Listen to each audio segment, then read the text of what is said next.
to my channel Classical Melodies with Vidur।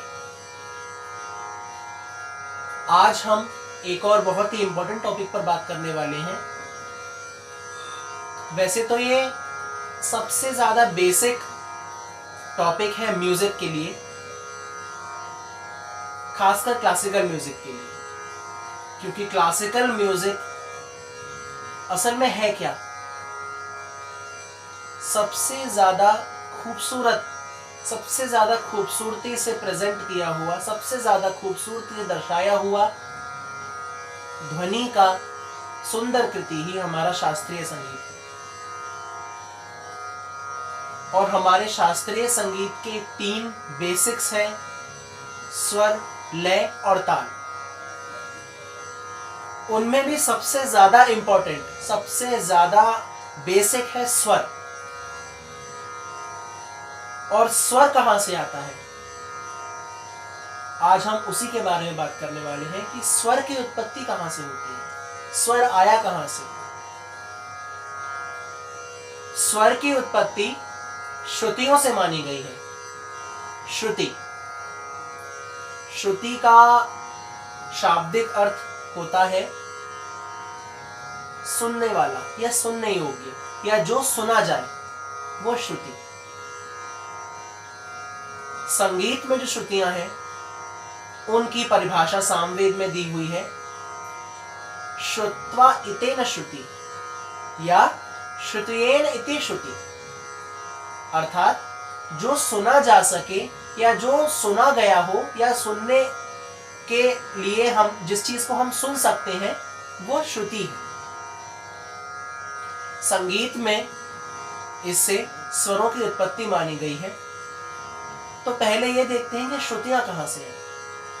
बहुत आदिकाल में अपने वातावरण से हमारे गुणीजन लोगों ने, बहुत जो क्रियोसिक लोग थे, उन्होंने अपने वातावरण से कुछ ध्वनियों की तरफ उनका आकर्षण गया। उन आवाजों ने उनको अपनी तरफ अट्रैक्ट किया। उन आवाजों पर जब उन्होंने ध्यान दिया तो उन्होंने आपस में कंपेयर करके उनको 2 अलग हिस्सों में अलग उसको बांटा: अच्छी लगने वाली आवाजें और कर्कश ध्वनियां, खराब लगने वाली। अच्छी लगने वाली आवाजों में सारी नेचुरल आवाजें ही थी, जैसे कि पानी का बहना, झरने का गिरना, बारिश की बूंदों का टपकना, पशु पक्षियों की आवाज, पेड़ पौधों के पत्तों में से जब हवा गुजरती है तो उसकी आवाज। ये सब आवाजें उनको बहुत अपनी तरफ इन आवाजों ने आकर्षित किया। इन आवाजों को उन्होंने अलग करा।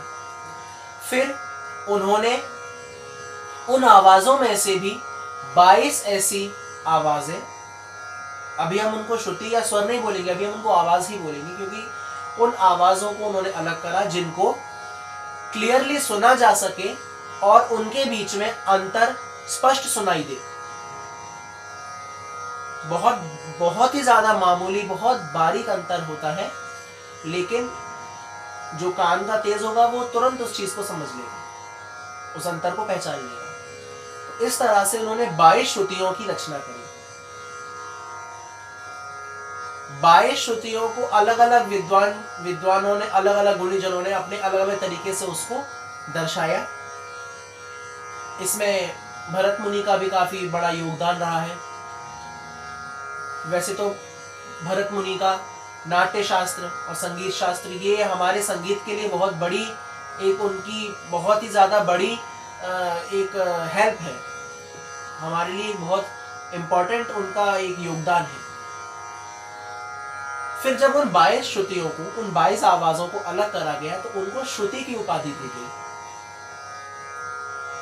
उन 22 श्रुतियों से ही आगे चल के स्वरों की रचना हुई। उन 22 श्रुतियों के नाम शास्त्रों में दिए गए हैं: छंदोवती, दयावती, रंजनी, रतिका, रौद्री, क्रोधा, वर्जिका, प्रसारिणी, प्रीति, मार्जनी, क्षिति, रक्ता, सांदीपनी, अलापिनी, मेदांती, रोहिणी, रम्या, उग्रा, क्षोभिनी, तीव्रा और कुमुदवती या कुमुदावती या कुमुदवती। इसमें प्रचलन है, दोनों ही नाम को मानते हैं कुछ जन। ये 22 श्रुतियां हैं। इन 22 श्रुतियों से 7 स्वरों की रचना हुई। अब जब बात आती है कि इससे फर्क क्या पड़ा, श्रुतियों में से 7 स्वर बने, तो उसके बाद श्रुतियां फिर भी इतनी इंपॉर्टेंट क्यों रही? क्योंकि श्रुतियों का जन्म जिसलिए हुआ, उनसे उन 7 स्वरों को बना लिया गया, उसके बाद भी श्रुतियों का कार्य इतना ज्यादा क्यों? तो हम इस बारे में बात करते हैं कि जैसे कि एग्जाम्पल लेते हैं, श्रुतियां जो है वो बहुत बारीक ध्वनियां हैं, परंतु उन बारीक ध्वनियों के अंतर करने से स्वर में भी अंतर आ जाता है।